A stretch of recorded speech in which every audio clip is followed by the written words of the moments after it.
ಸರ್ಕಾರಕ್ಕೆ ಒಳ ಮೀಸಲಾತಿ ವರದಿ ಸಲ್ಲಿಕೆ ಗೋಲ್ಡ್ ನಟಿ ರನ್ಯಾ ಜಾಮೀನು ಅರ್ಜಿ ವಜಾ ಬಿಗ್ ಬಾಸ್ ಮಾಜಿ ಸ್ಪರ್ಧಿಗಳ ರೀಲ್ಸ್ ಕೇಸ್ ಮಚ್ಚೇಶ್ವರರಿಗೆ ಪೊಲೀಸ್ ಗ್ರಿಲ್ ಕಿಲ್ಲರ್ ಬಿಎಂಟಿಸಿಗೆ ಮತ್ತಿಬ್ಬರು ಬಲಿ ಐಎಎಸ್ ಅಧಿಕಾರಿ ಹೆಸರಲ್ಲಿ ಉಂಡೆನಾಮ 20ಕ್ಕೂ ಹೆಚ್ಚು ಮಹಿಳೆಯರಿಗೆ ಪಂಗನಾಮ ಕಾಮಿಡಿಯನ್ ಕಮ್ರಾಗೆ ಎರಡನೇ ನೋಟಿಸ್ ಇದು ಕ್ರಿಕೆಟ್ ಅಲ್ಲ ಕೇವಲ ಬ್ಯಾಟಿಂಗ್ ಎಂದಿದ್ಯಾಕೆ ರಬಾಡ ಎಲ್ಲವನ್ನ ನೋಡ್ತಾ ಹೋಗೋಣ ಕರ್ನಾಟಕ ಟಾಪ್ 20ಯಲ್ಲಿ ರಾಜ್ಯ ಸರ್ಕಾರಕ್ಕೆ ಬಹು ನಿರೀಕ್ಷಿತ ಒಳ ಮೀಸಲಾತಿ ವರದಿ ಸಲ್ಲಿಕೆಯಾಗಿದೆ. ಸಿಎಂ ಸಿದ್ದರಾಮಯ್ಯಗೆ ಆಯೋಗದ ಅಧ್ಯಕ್ಷ ನಾಗಮೋಹನ್ ದಾಸ್ 104 ಪುಟಗಳ ವರದಿ ಸಲ್ಲಿಕೆ ಮಾಡಿದ್ದಾರೆ. ವರದಿ ಸಲ್ಲಿಕೆ ಬಳಿಕ ಆಯೋಗ ಅಧ್ಯಕ್ಷ ನ್ಯಾಯಾಧೀಶ ನಾಗಮೋಹನ್ ದಾಸ್ ಮಾತನಾಡಿ 2 ತಿಂಗಳಿಗಿಂತ ಹೆಚ್ಚು ಕಾಲ ಆಳವಾದ ಅಧ್ಯಯನ ಮಾಡಿ ವರದಿ ಕೊಡಲಾಗಿದೆ. 104 ಪುಟಗಳ ವರದಿ ನೀಡಲಾಗಿದೆ.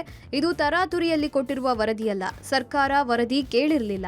ನಾವೇ ಸರ್ಕಾರಕ್ಕೆ ಮಧ್ಯಂತರ ವರದಿ ಕೊಟ್ಟಿರೋದು ಎಂದರು. ಇನ್ನು ಪ್ರಿಯಾಂಕ್ ಖರ್ಗೆ ಕೂಡ ಒಳ ಮೀಸಲಾತಿ ಬಗ್ಗೆ ನಮ್ಮ ನಿಲುವು ಸ್ಪಷ್ಟ ಇದೆ. ಅಂಕಿಅಂಶಗಳನ್ನ ಇಟ್ಕೊಂಡು ಒಳ ಮೀಸಲಾತಿ ಕೊಡಿ ಅಂತ ಸುಪ್ರೀಂ ಕೋರ್ಟ್ ಹೇಳಿದೆ. ನಮಗೆ ಒಳ ಮೀಸಲಾತಿ ಬಗ್ಗೆ ಯಾವುದೇ ಗೊಂದಲ ಇಲ್ಲ. ಒಳ ಮೀಸಲಾತಿ ಕೊಡ್ತೀವಿ ಎಂದಿದ್ದಾರೆ. ರನ್ಯಾ ರಾವ್ ಗೋಲ್ಡ್ ಸ್ಮಗ್ಲಿಂಗ್ ಪ್ರಕರಣ ಬಗೆದಷ್ಟು ಬಹಿರಂಗವಾಗ್ತಿದೆ. ಇದೀಗ ಪ್ರಕರಣಕ್ಕೆ ಸಂಬಂಧಪಟ್ಟಂತೆ 3ನೇ ಆರೋಪಿಯ ಬಂಧನವಾಗಿದೆ. ಬಳ್ಳಾರಿ ಮೂಲದ ಸಾಹಿಲ್ ಜೈನ್ ಬಂಧಿತ ಆರೋಪಿಯಾಗಿದ್ದಾನೆ. ರನ್ಯಾ ರಾವ್ ಜೊತೆಗೆ ವಾಟ್ಸ್ಆಪ್ ಚಾಟಿಂಗ್ ಮಾಡಿದ್ದ ಹಿನ್ನೆಲೆಯಲ್ಲಿ ಸಾಹಿಲ್ ಜೈನ್ ಲಾಕ್ ಆಗಿದ್ದಾನೆ. ಸಾಹಿಲ್ ಜೈನ್ ತಂದೆ ಮಹೇಂದ್ರ ಜೈನ್ ಸಹೋದರರ ಬಟ್ಟೆ ಅಂಗಡಿ ಬಳ್ಳಾರಿಯಲ್ಲಿದ್ದು ಸಹೋದರರು ಬಳ್ಳಾರಿಯಲ್ಲಿ ವಾಸವಾಗಿದ್ದಾರೆ. ಆದರೆ ಕೆಲ ವರ್ಷಗಳಿಂದ ಸಾಹಿಲ್ ಜೈನ್ ಕುಟುಂಬ ಬೆಂಗಳೂರಿಗೆ ಶಿಫ್ಟ್ ಆಗಿದೆ. ಸಾಹಿಲ್ ಚಿಕ್ಕವನಿಂದಲೇ ಸೋದರ ಮಾವನ ಜೊತೆಗೆ ಮುಂಬೈನಲ್ಲಿ ವಾಸ ಮಾಡ್ತಿದ್ದ. ಈಗಾಗಲೇ ಇದೇ ರೀತಿಯ ಪ್ರಕರಣದಲ್ಲಿ ಸಾಹಿಲ್ ಮುಂಬೈನಲ್ಲಿ ಒಮ್ಮೆ ಬಂಧನಕ್ಕೂ ಕೂಡ ಒಳಗಾಗಿದ್ದ. ಈಗಿನ ಪ್ರಕರಣ ಮತ್ತೆ ಹಿಂದಿನ ಪ್ರಕರಣದಲ್ಲಿ ಚಿನ್ನವನ್ನು ಮಾರಾಟ ಮಾಡ್ತಿದ್ದ ಹಾಗೂ ಹವಾಲಾ ನಂಟಿನ ಆರೋಪದಲ್ಲಿಯೇ ಸಾಹಿಲ್ ಜೈನ್ ಬಂಧನವಾಗಿದೆ. ಚಿನ್ನದ ವ್ಯಾಪಾರಿಗಳ ಜೊತೆಗೆ ನಂಟಿರುವ ಹಿನ್ನೆಲೆಯಲ್ಲಿ ಚಿನ್ನದ ಮಾರಾಟದ ಜವಾಬ್ದಾರಿಯನ್ನ ಸಾಹಿಲ್ ಮೇಲಿತ್ತು. ಸದ್ಯ ಸಾಹಿಲ್ ಜೈನ್ ಅನ್ನು ವಶಕ್ಕೆ ಪಡೆದಿರುವ ಡಿಆರ್ಐ ಟೀಮ್ ಸಾಹಿಲ್ ಜೈನ್ ತಂದೆ ಮಹೇಂದ್ರ ಜೈನ್ಗೂ ಕೂಡ ನೋಟಿಸ್ ಕೊಟ್ಟಿದ್ದಾರೆ. ಮಚ್ಚನ್ನ ಹಿಡಿದು ರೀಲ್ಸ್ ಮಾಡಿ ಹೀರೋ ಆಗೋದಕ್ಕೋದ ಬಿಗ್ ಬಾಸ್ ಮಾಜಿ ಸ್ಪರ್ಧಿಗಳು 3 ದಿನಗಳ ಕಾಲ ಪೊಲೀಸ್ ಕಸ್ಟಡಿಯಲ್ಲಿದ್ದಾರೆ. 3 ದಿನಗಳ ಪೊಲೀಸ್ ಕಸ್ಟಡಿಗೆ ಪಡೆದು ಪೊಲೀಸರು 2ನೇ ದಿನದ ವಿಚಾರಣೆ ಆರಂಭಿಸಿದ್ದಾರೆ. ಆದರೆ ಇಲ್ಲಿ ತನಕ ರೀಲ್ಸ್ನಲ್ಲಿ ಬಳಸಿದಂತಹ ಮಚ್ಚು ಮಾತ್ರ ಪತ್ತೆಯಾಗಿಲ್ಲ.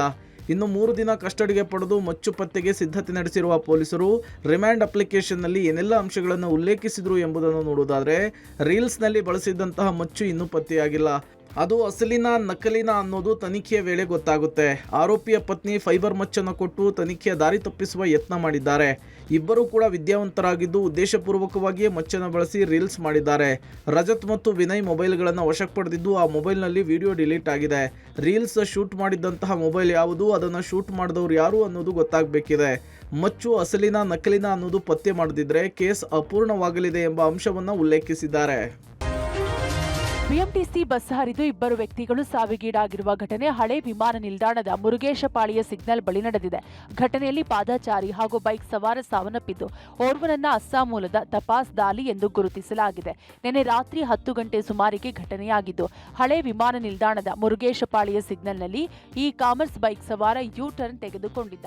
ಅದೇ ರಸ್ತೆಯಲ್ಲಿ ಜಿಮ್ ಮುಗಿಸಿ ಬರುತ್ತಿದ್ದ ಪಾದಚಾರಿಯೊಬ್ಬರು ಡಿವೈಡರ್ ಕ್ರಾಸ್ ಮಾಡಿ ರಸ್ತೆ ದಾಟುತ್ತಿದ್ರು. ಈ ವೇಳೆ ಕೆಎ 51 ಎಜೆ 6167 ನಂಬರಿನ ಬಸ್ ಇಬ್ಬರಿಗೂ ಡಿಕ್ಕಿ ಹೊಡೆದಿದ್ದು ಪರಿಣಾಮ ಇಬ್ಬರು ಸ್ಥಳದಲ್ಲೇ ಸಾವನ್ನಪ್ಪಿದ್ದಾರೆ. ಅಪಘಾತದ ಬಳಿಕ ಚಾಲಕ ಹಾಗೂ ನಿರ್ವಾಹಕ ಪರಾರಿಯಾಗಿದ್ದಾರೆ. ಮೃತದೇಹಗಳನ್ನು ಸಿವಿ ರಾಮನ್ ಆಸ್ಪತ್ರೆಗೆ ಶಿಫ್ಟ್ ಮಾಡಲಾಗಿದೆ. ಇನ್ನು ಪ್ರಕರಣ ದಾಖಲಿಸಿಕೊಂಡಿರುವ ಜೀವನ್ ಭೀಮನಗರ ಸಂಚಾರ ಪೊಲೀಸರು ತನಿಖೆ ಕೈಗೊಂಡಿದ್ದಾರೆ. ಮ್ಯಾಟ್ರಿಮೋನಿಯಲ್ಲಿ ಐಎಎಸ್ ಅಧಿಕಾರಿ ಅಂತ ಹೇಳಿಕೊಂಡು ಮಹಿಳೆಯರಿಗೆ ಹಣಕ್ಕಾಗಿ ವಂಚಿಸ್ತಾ ಇದ್ದ ಪ್ರಕರಣವೊಂದು ಬೆಳಕಿಗೆ ಬಂದಿದೆ. ಮ್ಯಾಟ್ರಿಮೋನಿ ವೆಬ್ಸೈಟ್ನಲ್ಲಿ ಜೀವನ್ ಕುಮಾರ್ ಎಂಬ ವ್ಯಕ್ತಿ ಐಡಿ ಕ್ರಿಯೇಟ್ ಅನ್ನು ಮಾಡಿ ಐಎಎಸ್ ಆಫೀಸರ್ ಅಂತ ಮಹಿಳೆಯರಿಗೆ ವಂಚಿಸ್ತಿದ್ದ. ಐಎಎಸ್ IPS ಆಗಿರೋದಾಗಿ ಹೇಳ್ತಿದ್ದ. ಬಳಿಕ ಮದುವೆ ಆಗೋದಾಗಿ ನಂಬಿಸಿ ಕ್ಲೋಸ್ ಆಗಿ ಮೆಸೇಜ್ ಮಾಡಿ ಖಾಸಗಿ ಫೋಟೋ ಹಾಗೂ ವಿಡಿಯೋವನ್ನು ಪಡಿತಿದ್ದ. ಅದಾದ ಸ್ವಲ್ಪ ದಿನಗಳ ನಂತರ ತಾಯಿಗೆ ಕ್ಯಾನ್ಸರ್ ಇದೆ, ಚಿಕಿತ್ಸೆಗೆ ಹಣ ಬೇಕು, ಹಾಗೆ ಹೀಗೆ ಅಂತೆಲ್ಲ ಹೇಳಿ ಹಣವನ್ನು ಪಡಿತಾ ಇದ್ದ. ಮೊದಲು 3 ಲಕ್ಷ ಹಣ ಪಡೆದು ಮತ್ತೆ 5 ಲಕ್ಷಕ್ಕೆ ಡಿಮ್ಯಾಂಡ್ ಇಟ್ಟಿದ್ದ. ಹಣ ಕೊಡದೆ ಹೋದರೆ ಖಾಸಗಿ ಫೋಟೋ ಹಾಗೂ ವಿಡಿಯೋವನ್ನು ಸೋಷಿಯಲ್ ಮೀಡಿಯಾದಲ್ಲಿ ವೈರಲ್ ಮಾಡೋದಾಗಿ ಬೆದರಿಕೆ ಹಾಕ್ತಿದ್ದ. ಒಂದು ವೇಳೆ ದೂರನ್ನು ಕೊಟ್ಟರೆ ಕೊಲೆ ಮಾಡೋದಾಗಿ ಬೆದರಿಕೆ ಹಾಕಿದ್ದ. ಹೀಗೆ ದೇಶದಾದ್ಯಂತ 20ಕ್ಕೂ ಅಧಿಕ ಮಹಿಳೆಯರಿಗೆ ಮೋಸ ಮಾಡಿರೋದಾಗಿ ತಿಳಿದು ಬಂದಿದ್ದು ಸದ್ಯ ಹೆಬ್ಬಾಳ ಪೊಲೀಸ್ ಠಾಣೆಯಲ್ಲಿ ದೂರು ದಾಖಲಾಗಿದೆ. ಬಿರು ಬೇಸಿಗೆಯಿಂದ ಕಂಗೆಟ್ಟಿದ್ದ ಧರೆಗೆ ವರುಣ ತಂಪೆರೆದಿದ್ದಾನೆ. ಅಬ್ಬರದ ಮಳೆಗೆ ಶಾಲಾ ಆವರಣ ಜಲಾವೃತಗೊಂಡ ಘಟನೆ ಕಲಘಟಗಿ ತಾಲೂಕಿನ ಬಿ ಗುಡಿಹಾಳದಲ್ಲಿ ನಡೆದಿದೆ. ಧಾರವಾಡ ಜಿಲ್ಲೆಯ ಹಲವೆಡೆ ಸುರಿಯುತ್ತಿರುವ ಭಾರೀ ಮಳೆಗೆ ಶಾಲಾ ಕಾಲೇಜುಗಳ ಆವರಣಕ್ಕೆ ನೀರು ನುಗ್ಗಿ ಅವಾಂತರ ಸೃಷ್ಟಿಯಾಗಿದೆ. ಸರ್ಕಾರಿ ಶಾಲೆಯ ಆವರಣ ಜಲಾವೃತಗೊಂಡು ಮಕ್ಕಳು ಪರದಾಡುವಂತಹ ಪರಿಸ್ಥಿತಿ ನಿರ್ಮಾಣವಾಗಿತ್ತು. ತಕ್ಷಣ ಬುಲೆರೋ ವಾಹನದ ಮೂಲಕ ಮಕ್ಕಳನ್ನು ರಕ್ಷಣೆ ಮಾಡಲಾಗಿದೆ. ಸದ್ಯ ಸುರಕ್ಷಿತವಾಗಿ ಮಕ್ಕಳನ್ನ ಮನೆಗೆ ತಲುಪಿಸುವಲ್ಲಿ ಸ್ಥಳೀಯರು ಯಶಸ್ವಿಯಾಗಿದ್ದಾರೆ. ಇತ್ತ ಹಾಸನ ಜಿಲ್ಲೆಯ ಹಲವೆಡೆ ಸುರಿದ ಬಿರುಗಾಳಿ ಸಹಿತ ಮಳೆಗೆ ಮನೆಯ ಶೀಟ್ ಹೆಂಚುಗಳು ಹಾರಿ ಹೋಗಿವೆ. ಬೇಲೂರು ತಾಲೂಕಿನ ಸೋಮನಹಳ್ಳಿ ಗ್ರಾಮದ ದಿನೇಶ್ ಎಂಬುವರಿಗೆ ಸೇರಿದ ಮನೆಯ ಶೀಟ್ಗಳು ಹಾರಿ ಹೋಗಿವೆ. ಮಹಾರಾಷ್ಟ್ರ ಡಿಸಿಎಂ ಏಕನಾಥ್ ಶಿಂದೆ ವಿರುದ್ಧ ದೇಶದ್ರೋಹಿ ಹೇಳಿಕೆ ನೀಡಿದ ಆರೋಪದ ಮೇಲೆ ಕಾಮಿಡಿಯನ್ ಕುನಾಲ್ ಕಮ್ರಾಗೆ ಪೊಲೀಸರು 2ನೇ ನೋಟಿಸ್ ಕೊಟ್ಟಿದ್ದಾರೆ. ಮುಂಬೈನಲ್ಲಿ ದಾಖಲಾಗಿರುವ ಪ್ರಕರಣಕ್ಕೆ ಸಂಬಂಧಿಸಿದಂತೆ ಸ್ಟ್ಯಾಂಡ್ ಅಪ್ ಕಾಮಿಡಿಯನ್ ಕುನಾಲ್ ಕಮ್ರಾಗೆ ಪೊಲೀಸರು 2ನೇ ಸಮನ್ಸ್ ಜಾರಿಗೊಳಿಸಿದ್ದಾರೆ. ಶಿವಸೇನಾ ಶಾಸಕ ಮುರ್ಜಿ ಪಟೇಲ್ ಸಲ್ಲಿಸಿದ ದೂರಿನ ಮೇರೆಗೆ ಮುಂಬೈನ ಖಾರ್ ಪ್ರದೇಶದ ಪೊಲೀಸರು ಕಮ್ರಾಗೆ 2ನೇ ನೋಟಿಸ್ ಜಾರಿ ಮಾಡಿದ್ದು, ವಿಚಾರಣೆಗೆ ಹಾಜರಾಗಲು 1 ವಾರಗಳ ಕಾಲಾವಕಾಶ ನೀಡಿರುವುದಾಗಿ ತಿಳಿದು ಬಂದಿದೆ. ಮುಂಬೈನ ಹ್ಯಾಬಿಟಾಟ್ ಕಾಮಿಡಿ ಕ್ಲಬ್ನಲ್ಲಿ ಕಾರ್ಯಕ್ರಮ ನೀಡುವಾಗ ಮಹಾರಾಷ್ಟ್ರದ ರಾಜಕೀಯ ವಿಭಜನೆಯ ಬಗ್ಗೆ ಮಾತನಾಡಿದರು. ಈ ವಿಡಿಯೋ ಸಾಮಾಜಿಕ ಜಾಲತಾಣದಲ್ಲಿ ವೈರಲ್ ಆಗ್ತಿದ್ದಂತೆ ಮಹಾರಾಷ್ಟ್ರದಲ್ಲಿ ದೊಡ್ಡ ರಾಜಕೀಯ ಕೋಲಾಹಲ ಎಬ್ಬಿಸಿತ್ತು. ಇದರಿಂದ ರೊಚ್ಚಿಗೆದ್ದ ಶಿವಸೇನೆ ಶಿಂಧೆ ಬಣದ ಕಾರ್ಯಕರ್ತರು ಕಾರ್ಯಕ್ರಮ ನಡೆದ ಸ್ಥಳದಲ್ಲಿ ದಾಂಧಲೆ ನಡೆಸಿದ್ರು. ಈ ಆರೋಪದ ಮೇಲೆ ಶಿವಸೇನಾ ಪದಾಧಿಕಾರಿ ರಾಹುಲ್ ಕನಲ್ ಮತ್ತು 11 ಮಂದಿ ಇತರರನ್ನ ಬಂಧಿಸಿದ್ದಾರೆ. ಐಪಿಎಲ್ 18ನೇ ಆವೃತ್ತಿಯಲ್ಲಿ ಗುಜರಾತ್ ಟೈಟಾನ್ಸ್ ಪರ ಆಡ್ತಿರುವ ಸೌತ್ ಆಫ್ರಿಕಾ ವೇಗಿ ಕಗಿಸೋ ರಬಾಡ ಟೂರ್ನಿಯ ಬಗ್ಗೆ ಅಪಸ್ವರ ಎತ್ತಿದ್ದಾರೆ. ಅಲ್ಲದೆ ಬ್ಯಾಟಿಂಗ್ ಸ್ನೇಹಿ ಪಿಚ್ಗಳನ್ನು ರೂಪಿಸುತ್ತಿರುವ ಬಗ್ಗೆ ಅಸಮಾಧಾನವನ್ನ ಹೊರಹಾಕಿದ್ದಾರೆ. ಈ ಬಾರಿಯ ಐಪಿಎಲ್ನ ಪ್ರತಿ ಪಂದ್ಯದಲ್ಲೂ ಬೃಹತ್ ಸ್ಕೋರ್ಗಳು ಮೂಡಿಬರುತ್ತಿದೆ. ಅಲ್ಲದೆ ಬ್ಯಾಟರ್ಗಳು 6-4ಗಳ ಸುರಿಮಳೆಗೈಯುತ್ತಿದ್ದಾರೆ. ಆದರೆ ಇಂತಹ ಹೈ ಸ್ಕೋರಿಂಗ್ ಪಂದ್ಯಗಳಿಂದ ರಬಾಡ ಪ್ರಭಾವಿತರಾಗಿಲ್ಲ.